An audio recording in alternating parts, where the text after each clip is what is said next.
नमस्कार साथियों। 20वीं सदी के महानायक बाबा साहब अम्बेडकर की पुस्तक रिडल्स इन हिंदुइज्म हिंदू धर्म की 24 पहेलियाँ पहेली संख्या 15 पर हम परिचर्चा कर रहे हैं, जिसका शीर्षक है ब्राह्मणों ने रक्त पिपासु देवी का विवाह क्यों किया। साथियों, बाबा साहब के द्वारा लिखित इस पहेली को हम विस्तार से जानेंगे तो हमें समझ में आएगा कि आखिरकार हिंदू धर्म की 15वीं पहेली क्या है। जब ब्राह्मणों ने मांस मदिरा का सेवन आरंभ कर दिया तो उन्हीं पुराणों में पशु बलि की वकालत करने में कोई संकोच नहीं हुआ। एक पुराण का विशेष उल्लेख करना आवश्यक है, वह है काली पुराण। यह पुराण स्पष्ट रूप से देवी काली की पूजा को प्रचारित करने के लिए लिखा गया था। इस पुराण में एक अध्याय का नाम ही रुधिर अध्याय है। मैं रुधिर अध्याय का सारांश देता हूँ। इस अध्याय में शिव ने 3 पुत्रों बेताल, भैरव और भैरव को निम्न प्रकार से संबोधित किया है। मेरे पुत्रों, देवताओं का अनुग्रह प्राप्त करने के लिए संपादित होने वाले संस्कार और नियमों के विषय में मैं तुम्हें बताता हूँ। वैष्णवी तंत्र में जो प्रावधान किया गया है, उनका सभी अवसरों पर सभी देवताओं को बलि चढ़ाकर पालन किया जाए। पक्षी, कच्छप, घड़ियाल, मीन, वन्य जंतुओं की 9 प्रजातियाँ, भैंसा, वृषभ, बकरा, नेवला, जंगली सुअर, दरियाई घोड़ा, मृग, बारहसिंगा, सिंह, बाघ, मनुष्य और बलिदाता का स्वयं का रक्त चंडिका देवी और भैरव की पूजा के उचित पदार्थ हैं। बलि चढ़ाने से ही राजाओं को सुख, स्वर्ग और शत्रु विजय प्राप्त होती है। देवी मछली और कच्छप के चढ़ाने से 1 माह की अवधि के लिए खुश रहती है और मगरमच्छ से 3 मास तक। वन्य जंतुओं की 9 प्रजातियों से देवी 9 महीनों प्रसन्न रहती है और इस अवधि में ये भक्त का कल्याण करती है। गौर, नील गाय के रक्त से 1 वर्ष और मृग तथा जंगली सुअर से 12 वर्ष तक संतुष्ट रहती है। सरब का रक्त देवी को 25 वर्ष तक संतुष्ट रखता है। भैंस तथा दरियाई घोड़े का रक्त 100 वर्ष और बाघ का भी इतने ही वर्ष संतुष्ट रखता है। सिंह और बारहसिंगा और मानव जाति का रक्त 1000 वर्ष तक प्रसन्न रखता है, यानी कि एक मानव का बलिदान 1000 वर्ष तक देवी को प्रसन्न रखता है। इनके मांस से भी उतनी ही अवधि तक संतुष्टि होती है जितने दिन इनके रक्त से। अब दरियाई घोड़े और मृग के मांस तथा रोहू मछली के चढ़ावे का फल सुनो। मृग और दरियाई घोड़े के मांस से देवी 500 वर्ष तक और रोहू मछली तथा बारहसिंगे से मेरी प्रिया काली 300 वर्षों तक संतुष्ट रहती है। आठों पहर में 2 बार पानी पीने वाली रेवड़ की प्रमुख कृष्णकाय बच्चों वाली एक रंगी बकरी बदीनासा कहलाती है। ये सर्वोत्तम हाव्य और कव्य है। नीली गिरवा, लाल शीर्ष, श्याम टांगों और श्वेत पंखों वाला पक्षी भी वर्धुनासा कहलाता है। वह पक्षीराज है और मेरा तथा विष्णु का प्रिय है। निम्नांकित विधि से दी गई मानव बलि से देवी 1000 वर्ष तक प्रसन्न रहती है और 3 मनुष्यों की बलि से 1 लाख वर्ष तक मेरे रूपधारी कामाख्या, चंडिका और भैरव मनुष्य के मांस से 1000 वर्ष के लिए संतुष्ट हो जाते हैं। रक्त का अर्घ्य पवित्र मंत्रों में अमृत बन जाता है। कामाख्या को शीश अर्पित किया जाए तो वह अति प्रसन्न होती है। जब ज्ञानी देवी को चढ़ावा चढ़ाए तो रक्त और शीश अर्पित करे और अब जब अग्नि को आहुति दे तो मांस डाले। भक्त इस बात से सचेत रहे कि अशुद्ध मांस अर्पित नहीं किया जाए, क्योंकि वे स्वयं शीश और रक्त को अमृत मानते हैं। बेल पर लगने वाला फल, गन्ना, नशीली मदिरा, सड़ाई हुई मदिरा भी अन्य आहुतियों के समान माने जाते हैं और देवी को उतने काल तक प्रसन्न रखते हैं जैसे कि बकरी की बलि से। बलि के लिए चंद्रहास सर्वोत्तम हथियार है। छुरे का स्थान दूसरा है, जबकि कुदाली एक निकृष्ट साधन है। इन शास्त्रों के सिवाय बलि के लिए बर्छी अथवा बाण का प्रयोग नहीं किया जाए, क्योंकि उस बलि को देवी स्वीकार नहीं करती और बलिदाता का मरण हो जाता है। जो अपने हाथों बलि के पशु अथवा पक्षी का शीश मरोड़ देता है, वह भी उतना ही पापी है जितना ब्रह्म हत्यारा, उसे भारी दुख झेलने पड़े। पढ़ते हैं। ज्ञानी को इस उद्देश्य से बनी कुल्हाड़ी को मंत्रों से पवित्र करके प्रयोग करना चाहिए, जैसा कि दुर्गा और कामाख्या के विषय में विशेष रूप से उल्लेख है। काली का नाम 2 बार लिया जाए, फिर कहा जाए देवी ब्रजेश्वरी लाव्या दंडई नमः। ये शब्द इस प्रकार उच्चारे जाए, जय काली, काली जय देवी, दामिनी देवी लोह खड़गधारी। फिर वह कुल्हाड़ी अपनी हाथी में ले और निम्नांकित काल रात्रि मंत्र से फिर अग्नि चेतन करे। बलिदाता कहे, हरंग हिरंग काली काली, भयंकर दांतों वाली देवी, खा काट अनिष्ट हर, कुल्हाड़ी से काट, झुक झपट रक्त पी उठा उठा। इस प्रकार काली वंदना काल रात्रि मंत्र कहलाती है। इस मंत्र से किया गया वार काल रात्रि कहलाता है। काल रात्रि अंधकार की देवी स्वयं बलिदाता के शत्रु का संहार करती है। बलिदाता को पूर्व निर्देशानुसार बलि देनी चाहिए और बलि पशु से निम्न प्रकार कहे, प्राणीकृता की सृष्टि है, वह आत्म बलिदान करे, इसलिए मैं तेरा जीवन लेकर बिना पाप की तेरा बलिदान कर रहा हूँ। बलिदाता उस देवता का नाम ले जिसके लिए बलि दी जा रही हो, वह प्रयोजन बताए जिसके लिए बलि दी जा रही है और उपरोक्त मंत्र के साथ बलि चढ़ा दे। उसका मुख उत्तर को चाहे पहले किसी अन्य दिशा में भी हो, बलिदाता अपना मुख उत्तर में रखे और बलिपात्र को पूर्व दिशा में रखे। बलि चढ़ाने के बाद उसमें नमक जरूर मिलाया जाए और पूर्वोक्त के अनुसार रक्त भी। जिस पात्र में रक्त अर्पित किया जाए वह भक्त की परिस्थिति के अनुकूल हो सकता है। सोने का, चांदी का, तांबे का, पीतल का, दोना अथवा मृदा पात्र बलि में प्रयुक्त होने वाले काष्ठ भी मान्य हैं। वह लोह पात्र अथवा पशुओं की खाल या वृक्ष छाल, जस्ता या शीशे के बर्तन में भेंट न किया जाए। श्रब और श्रच अथवा भूमि पर भेंट न चढ़ाई जाए। घट का प्रयोग भी निषिद्ध है। रक्त धरती पर न उड़ेला जाए। वह पात्र उपयोग में लाया जाए जिसका प्रयोग अन्य अवसरों पर देवताओं को भोग लगाने के लिए किया जाता है। जो व्यक्ति संपदा चाहता है वह इन पात्रों का उपयोग करे। मानव रक्त केवल धातु अथवा मिट्टी के बर्तन में चढ़ाया जाए। पात्रों के द्रोण अथवा वैसे ही पात्रों में न चढ़ाया जाए।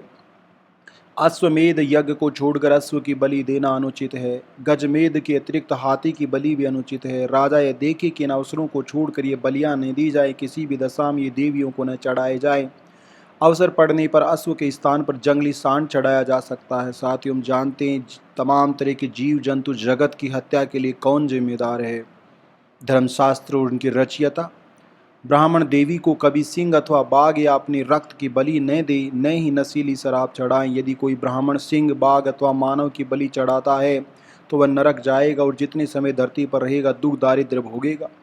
यदि कोई ब्राह्मण अपना रक्त अर्पित करता है तो वह ब्रह्म हत्या के समान है, और यदि वह मादक मदिरा चढ़ाता है तो वह ब्राह्मण नहीं रहता। यानी दूसरों की हत्या करो, मारो तो पुण्य है, और खुद की हत्या कर लें और ब्राह्मण की हत्या करें तो वह महापाप है। कोई शास्त्री मृग न चढ़ाए। यदि वह चढ़ाता है तो ब्रह्म हत्या का भागी होता है। जहाँ कहीं सिंह, बाघ और मानव बलि की आवश्यकता हो तो 3 कार्य किए जाएं। सिंह, बाघ और मानव की मक्की या जौ के गीले आटे की आकृतियाँ बना ली जाए। उनकी बलि इसी प्रकार चढ़ाई जाए जैसे जीवित प्राणियों की चढ़ाई जाती है। कुल्हाड़ी मंत्रोच्चार के साथ चलाई जाए। यदि कई पशुओं की बलि देनी हो तो केवल 2 अथवा 3 को ही देवी के समक्ष लाना पर्याप्त है, जो सभी की उपस्थिति मानी जाएगी। है भैरव, मैंने तुम्हें उत्सव की सामान्य बातें बता दी हैं और ये भी बता दिया है कि बलि कैसे हो और किन अवसरों पर कौन से मंत्र पढ़े जाएं। जब देवी, भैरवी या भैरव को भैंस की भेंट चढ़ाई जाए तो बलि पशु के समक्ष निम्नांकित मंत्र पढ़ा जाए। हे भैंस, जिस रीति से तू घोड़े का नाश करती है, जिस रीति से तू चंडिका तक जाती है, तू मेरे शत्रु का उसी प्रकार विनाश कर और मुझे समृद्ध बना। हे मृत्यु के युधाश्व श्रेष्ठ और अविनाशी स्वरूप, मुझे चिरायु कर और विख्यात कर। हे भैंस, तुझे नमन। अब मानव रक्त की भेंट चढ़ाने संबंधी विवरण सुनो। मानव की बलि पवित्र पूजा स्थल पर अथवा शमशान में दी जाए। पूजा उपरोक्त अनुसार शमशान क्षेत्र में या कामाख्या मंदिर अथवा पहाड़ी पर की जाए। अब उसकी विधि सुनो। शमशान मेरा रूप है, ये भैरव कहलाता है। इसमें एक दिशा होती है जो तंत्र स्थल कहलाते। पूजा इन दोनों दिशाओं में हो, तीसरे को हरुका कहते हैं। मनुष्य की बलि पूर्वी दिशा में दी जाए जो भैरव के लिए पवित्र है। शीश दक्षिणी दिशा में चढ़ाया जाए जो कपाल भूमि कहलाती है, और भैरवी के लिए पवित्र है। रक्त पश्चिमी दिशा में अर्पित किया जाए जिस पर हरुका प्रभुत्व होता है। संपूर्ण पूजा विधि और पवित्र स्थान पर किसी व्यक्ति की बलि चढ़ाते समय बलि चढ़ाने वाले द्वारा इस बात का ध्यान रखा जाए कि वे बलि पशु पर नजर गड़ा कर न देखे। अन्य अवसर पर भी बलि चढ़ाने वाला बलि पशु पर दृष्टि न गड़ाए, बल्कि सिर निगाह हटाकर चढ़ाया जाए। बलि प्राणी देखने में अच्छा हो, पूजा के साथ उसे तैयार किया जाए, वांछित विधियां संपन्न की जाए, जैसे एक दिन पूर्व मांस रहित पवित्र भोजन कराकर उसकी पूजा करके उसे पुष्पाहार पहनाया जाए और चंदन से सुगंधित किया जाए, यानी बकरे को बलि से पहले चराया जाए। फिर उसका मुख उत्तर की ओर रखे बलि पशु के विभिन्न स्वामी देवों की पूजा की जाए, फिर नाम पुकार कर बलि पशु की पूजा की जाए। इस प्रकार बलिदाता बलिपात्र की पूजा करे हुए मंत्र उच्चारे जो इस अवसर के लिए उपयुक्त हैं और जिनका पूर्व उल्लेख किया जा चुका है, यानी कि पुराण हिंसा सिरपोगा पंक्ति से भरपूर हैं। किसी चौपाए पशु अथवा मादा पक्षी की या किसी स्त्री की बलि न चढ़ाए, इस प्रकार बलिदाता नरक में जाता। यदि पशु पक्षी पर्याप्त संख्या में है तो मादा की बलि दी जा सकती, किंतु मनुष्य के संबंध में क्षम्य है। किसी ब्राह्मण अथवा चांडाल की बलि नहीं दी जाए, न राजकुमारों की संतान की हो, न युद्ध में विजेताओं की, न ब्राह्मण और क्षत्रिय की संतान की, न संतानहीन भ्राता की, न पिता की, न विद्वान की और न ही किसी अनुच्छिक व्यक्ति की। जो ऊपर गिनाए जा चुके हैं उनके अतिरिक्त अज्ञात नाम के पशु पक्षियों की बलि भी अनुकूल है। यदि उपरोक्त में कोई उपलब्ध नहीं तो उनके स्थान पर गधे अथवा ऊँट की बलि दी जा सकती है। यदि अन्य पशु उपलब्ध हैं तो बाघ, ऊँट और गधे की बलि से परहेज किया जाए। जब बलिपात्र की पूजा कर ली जाए, चाहे मनुष्य हो, पशु हो, पक्षी हो, पूर्वोक्त के अनुसार बलिदाता निर्धारित मंत्र का पाठ करे और देवता का आह्वान करते हुए बलि चढ़ा दे। मनुष्य का सिर देवी के दक्षिण में रखा जाए और बलिदाता देवी के सम्मुख खड़े होकर उनका आह्वान करे। पक्षी का रक्त बाईं ओर चढ़ाया जाए और पूजा करने वाले व्यक्ति के अंगों का रक्त सामने चढ़ाया जाए। मांसाहारी पशु अथवा पक्षियों के सिर से निकलने वाले रक्त रूपी अमृत जल जीवों के रक्त को बाएं हाथ से अर्पित करे। मृग, कच्छप, दरियाई घोड़े और सशक का रक्त सिर और मछली सामने चढ़ाई जाए। सिंह, मस्तक और दरियाई घोड़े का शीश और रक्त देवी के पीछे न चढ़ाया जाए, बल्कि दाएं बाएं सम्मुख चढ़ाएं। समर्पण दीप या तो दाएं हाथ में रखे तथा सम्मुख किसी भी दशा में बाएं हाथ में नहीं। सुगंधि बाईं ओर जाए तथा समक्ष किंतु दाईं ओर नहीं। सुगंध पुष्प और आभूषण सम्मुख रखे जाएं, जो विधि बताए उसका पालन किया जाए। अन्य पेयों के पश्चात बाईं ओर मदिरा चढ़ाई जाए। यदि प्रेत आत्माओं की पूजा नितांत अनिवार्य हो तो पहले वर्ग के 3 व्यक्तियों को पीतल पात्र में नारियल का पानी अथवा ताम्र पात्र में शहद दिया जाए। देवी विपदा के समय भी पहले 3 वर्गों के व्यक्ति मादक मदिरा भेंट चढ़ाएं, जो पुष्पों से बनी नहीं होनी चाहिए, अथवा दप मुक्त भोजन न परोसा जाए। राजकुमार, मंत्रीगण, अमात्य और कलाल धन संपदा के लिए मानव बलि चढ़ाएं। यदि राजकुमार की सहमति के बिना मानव बलि चढ़ाई जाती है तो बलिदाता पाप करता है। युद्ध के अवसंभावी भय की दशा में बलि केवल राजकुमार मंत्रियों द्वारा चढ़े, किसी और के द्वारा नहीं। मनुष्य को बलि से एक दिन पूर्व मंत्र सुनाकर और देवी गंध से तैयार किया जाए और उसके शीश को कुल्हाड़ी से छुआए। कुल्हाड़ी पर चंदन का लेप करे, फिर कुछ चंदन कुल्हाड़ी से छुड़ाए और बलिपात्र की गर्दन पर मले। फिर अम्बे अंबिका आदि का मंत्र पढ़े, रुद्र और भैरव मंत्र पढ़ा जाए। इस प्रकार शुद्ध किए गए मनुष्य की देवी स्वयं रक्षा करेगी। उसे कोई व्याधि नहीं होगी, शोक आदि से उसका मानस विचलित नहीं होगा, उसके किसी परिजन की मृत्यु से भी उसकी सुचिता भंग नहीं होगी। बलिपात्र को रस्सी बांधकर और पंत्रों से रक्षित कर उसके सिर पर वार किया जाए और उसे सावधानीपूर्वक देवी को चढ़ाया जाए। ये बलियां शत्रुओं की संख्या के अनुपात में हो। फिर शत्रु विनाश के लिए मंत्र के साथ शत्रु की आत्मा उसमें डालकर कुल्हाड़ी से बलिपात्र का सिर काटा जाए। बलि चढ़ जाने के बाद वह शत्रु का विनाश करेगी। अफसोस की बात है कि भारत पर कितने विदेशी आक्रांताओं ने हमला किया, लेकिन ऐसी बलि चढ़ाकर एक से भी भारतीय बच नहीं पाए। पूजा के घोषित उद्देश्यों के लिए ऐसे व्यक्ति का रक्त लिया जाए जिसका शरीर और मन स्वच्छ तथा शुद्ध हो, भयमुक्त हो। उसे कमल दल में भरकर मंत्रोच्चार के साथ चढ़ाया जाए। रक्त यदि छुरे या कुल्हाड़ी से चीरा देकर निकाला जाता है तो शस्त्र के अनुपात के अनुसार सुखद होता है। बलि चढ़ाने वाला कमल दल में उपस्थित रक्त की 1/4 मात्रा चढ़ाए, परंतु किसी भी दशा में इससे अधिक नहीं होना चाहिए। शरीर का भाग आवश्यकता से अधिक नहीं काटा जाना चाहिए। जो अपना रक्त अथवा मांस स्वेच्छा से अर्पित करे, मांस के लिए वह अलसी, मांस, तिल और मदिरा प्राप्त करे। जो इन नियमों के अनुसार बलि देता उसका मनोरथ पूरा होता है। काली पुराण धर्म का यह उपदेश देता है। मनु द्वारा सदियों तक निर्दिष्ट अहिंसा तंत्रों द्वारा ध्वस्त कर दी गई, जिसका यह विकृतम रूप है। इसमें पशु और मानव हिंसा का प्रभुत्व है। हिंसा का यह उपदेश जो काली पुराण के रुधिर अध्याय में दिया गया है, काफ़ी प्रचलित हो गया था। पशु बलि के पुनर्आरंभ के प्रमाण कलकत्ता के काली मंदिर में मिलते हैं। ये मंदिर पूरी तरह वधशाला बन गया है, जहाँ हजारों बकरे देवी काली को प्रसन्न करने के लिए चढ़ाए जाते हैं। ये काली पुराण के उपदेशों का परिचायक है। आजकल देवी काली को मनुष्य बलि नहीं चढ़ाई जाती, परंतु इसका अर्थ नहीं है कि ऐसा कभी नहीं हुआ। इसके विपरीत ऐसे अनेक साक्ष्य हैं, सबूत हैं कि काली पुराण के उपदेशों के अनुसार पशु बलि की तरह मानव बलि दी जाती थी। डॉक्टर राजेंद्र लाल मित्र ने लिखा है, ये सर्वविदित है कि बहुत समय तक ये पूजा मनुष्य बलि पूरे हिंदुस्तान में आम बात थी। ऐसे लोगों का अभाव नहीं है जिन्हें संदेह है कि भारत में कुछ ऐसे स्थल हैं जहाँ देवी को प्रसन्न करने के लिए कभी कभार आज भी मनुष्य की बलि दे दी जाती है। वामाचार्यों से संबंध पुराने परिवारों में जिनके पूर्वजों ने दुर्गा और काली पूजा में विधि पूर्वक मानव बलियां दी थी, आज के लिए भी जीवित मनुष्य के स्थान पर उनके पुतलों की बलि चढ़ाई जाती है। 1 फुट ऊंचा पुतला खोए से बनाया जाता है और काली पुराण की विधि के अनुसार उसका बलिदान किया जाता है। अंतर केवल इतना है कि उस पुतले में प्राण प्रतिष्ठा के लिए कुछ मंत्र और जोड़ दिए गए हैं।